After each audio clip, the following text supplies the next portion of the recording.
Hello everyone, Charles Watts here, the Arsenal correspondent at Goal, joining you on Wednesday. We're halfway through another week, plenty to talk about today. A couple of transfer tidbits. Bukayo Saka starring for England last night, scoring his first international goal. I'll have a little chat about that and a few other things knocking about. First of all, apologies for lack of videos. Half term at the moment, as you can imagine. Work, kids, everything is tough at the moment to get too much free time, but I'm back today, and like I said, we will have a little bit of a chat. We'll start with some transfer stuff, shall we? And just the latest on Andre Onana, the Ajax goalkeeper at Arsenal, a player that Arsenal are keeping close eye on at the moment. Very interesting story, this one. I'm sure you are well aware of the sort of ins and outs of what's going on with Onana. He's banned at the moment. So very, very talented goalkeeper. He's banned for a year, for 12 months. That was a ban that was handed out in February after he failed a drugs test. Now Onana's appealing that drugs test. That appeal was heard this week. It was heard yesterday, in fact, virtually. He was in Amsterdam doing that with the Court of Arbitration for Sport, and hearing that the result from that hearing will come back relatively soon. People in Onana's camp hoping it could even be in a week that the verdict is announced, but it could be up to 3 weeks as well. So I'll have to wait and see what happens on that. But Arsenal are interested in Onana. They were interested before the doping ban. They've remained interested now. The big issue is what happens with this ban, because at the moment it's 12 months and that runs until February 2022. Obviously, if you're going to be buying a player who's banned until February 2022, halfway through the season, not really that appealing for a club. So Arsenal are keeping an eye on this one. Now, Onana's camp are hoping that they will at least get the ban reduced during this appeal hearing with the Court of Arbitration for Sport, and say it gets reduced to 8 months. That will make him available to play again in August, I think it is, which is obviously not too far away from the start of the season, so that makes it a lot more doable. He can't even train with anyone at the moment. He's not been able to train with Ajax during this ban. He's had to stay away from the training ground. He's got his own personal trainer. He's trying to keep fit on some personal sort of local amateur clubs around where he lives with a personal trainer.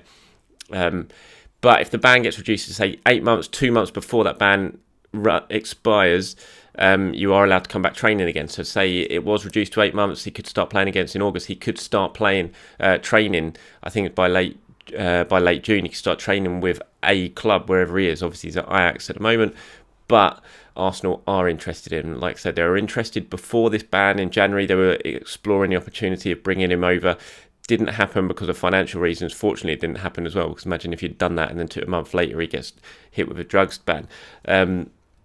And they couldn't afford it, so they went and signed Matt Ryan on loan until the end of the season. Obviously, Ryan, as it stands, has gone back to Brighton. We haven't heard yet if Arsenal are going to look to bring him back for next season. We know that Bernd Leno's future is a little bit up at the air at the moment. He's personally admitted that he's open to anything. He's got 2 years left on his contract. No talks have started yet about those contracts. So Arsenal need to be exploring the sort of goalkeeper situation and what they are going to do. And when you look at Onana, it's something that makes a lot of sense for a lot of reasons, certainly financially. I mean, he's a very, very good goalkeeper before this ban and everything like that.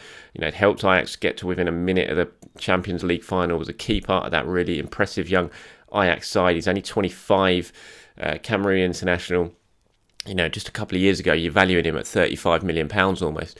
Now you can get him to next to nothing. I mean, if this ban does get reduced, then you might be able to get him for about £7 million. That's what Arsenal believe he could be available for if the ban gets reduced to 8 months.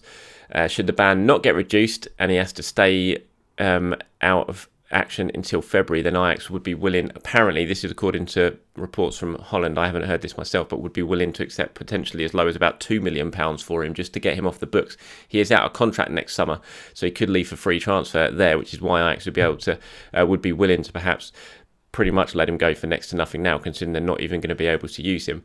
And even if that ban doesn't get reduced, you know, I wouldn't rule it out. I wouldn't rule out the possibility of Arsenal still looking to get something like this done, because you can basically, if you can pick him up for £2 million, but you keep Bernd Leno for another season, and I haven't heard that Leno's trying to push his way out of the club or anything like that. He's just open to exploring the possibilities. He's happy in London. I know his wife is happy in London, Sophie.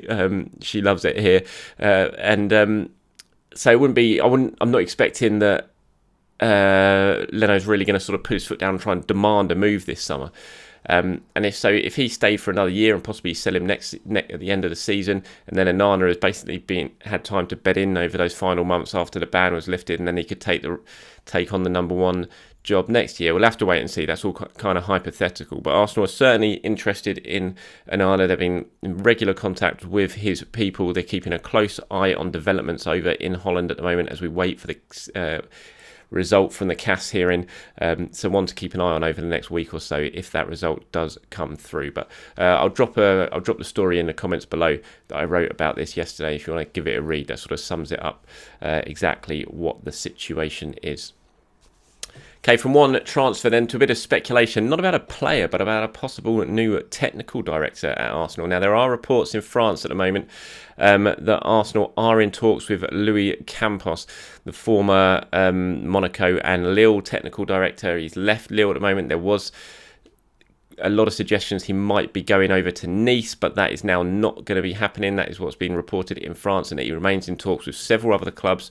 Arsenal are one of them, Real Madrid are one of them, and other clubs as well that are unmentioned in these reports. Now, I haven't heard anything about this myself, so I can't really comment on it as in what could happen or what isn't going to happen. We know there has been whispers and bits of speculation, nothing substantiated about Edu at the moment. Edu's still certainly at the club as it stands. It'd be a big call to make a technical director change at this stage of the transfer window when it's going to be such a key transfer window. But personally, and this is just opinion based, if Luis Campos is available and is willing to come to Arsenal, then I really do think the club should move heaven and earth to try and get him done, because he's a very, very slick, talented operator. He knows the market. He's got a very big contacts book. He's been very, very successful wherever he's worked. You look at the money Arsenal have given Lille in recent years.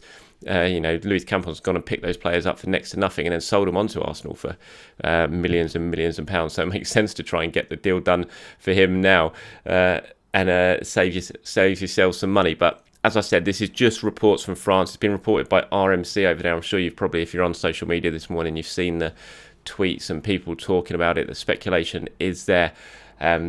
But at the moment, I can't really comment on in terms of it if there's any substance to it at the moment. Those reports are just emerging from France, and it's certainly one to keep an eye on over the next coming weeks or so. But as I said, I think if you got a sniff at getting Louis Campos, then it's something you got to take very, very seriously, because he's a very, very smooth operator in this transfer market. And we all know that Arsenal haven't got the money of their rivals when it comes to bringing in players, so they have to be smart in the transfer market. It's something they haven't been on the whole for a long, long time. And perhaps Luis Campos would be the person to come in and bring a bit of good business sense to a club that has been severely lacking of it in recent months. So one to keep an eye on, perhaps. Right, let's quickly talk about Bukayo Saka, shall we, before we move on to anything else. What a fantastic night for Bukayo Saka last night. What a week for Bukayo Saka. Nominated for Arsenal Player of the Season. Let's face it, he's going to win that. We know we're pretty much guaranteed. Kieran Tierney's been announced as number 3 on the list for that. Not sure who's going to come second yet. Maybe even Smith Rowe, perhaps, or Lacazette, maybe. But I think we all know that Bukayo Saka is going to win that. If he doesn't, it's a bit of a travesty. So nominated for Arsenal Player of the Season award, nominated for the PFA Young Player of the Season award alongside the likes of Mason Mount and Phil Foden. Called up and included in England's 26-man squad for Euro 2020. And then last night he scores his first international goal for England, scoring the winner as they beat Austria 1-0 at Middlesbrough. What a week for Bukayo Saka. What a player. What a rise he's on since 2018 when he made his senior debut. Just his career path continues to go up and up and up and up and up.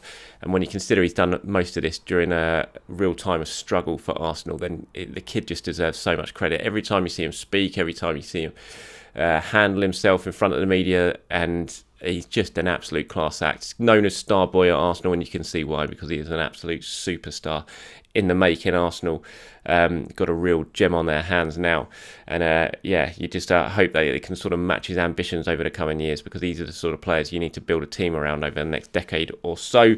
He was speaking after the game yesterday. He said, it's probably the biggest moment of my career so far. The biggest moment was getting called up to England for the first time, and now to score the goal. It's an amazing feeling for me. You dream of that as a kid, scoring for your country, coming through the age groups of England. So now to do it here and score for the seniors, it's an amazing feeling, and I hope I can have this feeling many more times. So congratulations to Bukayo Saka. what a wonderful young talent Arsenal have on their hands there. Okay, so from Saka, we'll move on to Gabriel. Now, he's been speaking about the Olympics. Now, the Olympics could end up being a little bit of an issue for Arsenal in the coming months. Brazil are going to be in the Olympics over in Tokyo. Gabriel and Gabriel Martinelli, the two Gabriels, are included in that provisional squad. I'm not sure that squad's been made official yet, but they've been included in the provisional squad for the Olympics. And it's a big, big deal for Brazilians, the Olympic football tournament. It always is. And it's, I think the dates, hold on, I've got them down. I think it's just before the season starts. It's 2 weeks just before the season starts. I think it's something like if the finals on August the 14th or August the 4th, and the Premier League starts again on August the 12th. So it's not directly before, but you'd think if you've been over there in a sort of camp with the Brazilian squad, which will go on for a couple of weeks, you've got to link up before that. You'd imagine if those two players play in the Olympics, then you think they're probably going to miss the start of the season for Arsenal, because they might be a little bit way behind in terms of the work that Arsenal have done at London Colney during pre-season. So it might be a little bit of an issue. It's not going to be a major issue, I don't think, but because you've got obviously Pablo Mari and Rob Holding, who Mikel likes to play together anyway. You've got William Saliba as well, who will be back after a full pre-season at Arsenal at that point. So you've got different centre-back options there, and it's not like you're going to be without Gabriel for a long, long time. But it might be a little bit of a disruption for Mikel. Same with Gabriel Martinelli in the forwards as well, if they do go. But it sounds like Gabriel certainly wants to go. This is what he's been saying about it. He said it's a dream. That's the word to describe this possibility. Representing the green and yellow shirt is always a source of pride and pleasure. Without a doubt, it is a dream and also a goal of mine. The generation that won the Olympics in 2016 will be remembered forever. I hope to be able to write my name in history too. So Gabriel certainly saying that he wants to go and play at the Olympics, and I'm not sure if Arsenal can stop them. I don't know exactly the rules of it, if it is considered the same sort of international games as any other ones, but I don't think you'd really, if you were Arsenal, you wouldn't want to stop them going, because you'd annoy them. It'd be bad for morale. It's not like they're going to miss a massive chunk of the start of the season anyway. So I think it's a case of just letting them go and then deal with the slight disruption that it causes, and hope obviously that they don't get injured as well. And who knows, it might mean as well they come back sort of up and running and fully up to speed when they do get back to England, because they've been playing some really decent competitive football for a couple of weeks beforehand. So fitness-wise, I don't think it's going to be a major issue. It's just that you obviously could do without the travel and that sort of stuff. But it's certainly one that Mikel will be keeping a close eye on it as the weeks progress and the tournament gets closer. So you would imagine, actually, 100%, if they are going to go, one thing they won't be able to do is go on this pre-season tour that Arsenal announced. Now, any Americans or any of you watching this in America, or certainly Florida or Orlando out there, then Arsenal are coming to town in just a couple of months, or less than a couple of months now. It's been announced Arsenal will be competing in the Florida Cup as part of their pre-season preparations. They'll be heading over for a 1-week training camp in the United States, which will feature 2 games.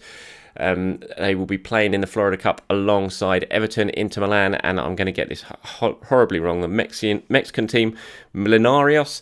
I'm sure that pronunciation is terrible, but it's a 4-team tournament. Arsenal will be playing Inter Milan on July the 25th, and then the winners of that game will take on the winners of Everton versus, Millonarios.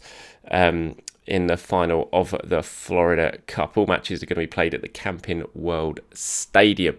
So any of you out there watching in America or in and around the Orlando, Florida area, then you're going to be getting to see the Arsenal. Now, that is part of...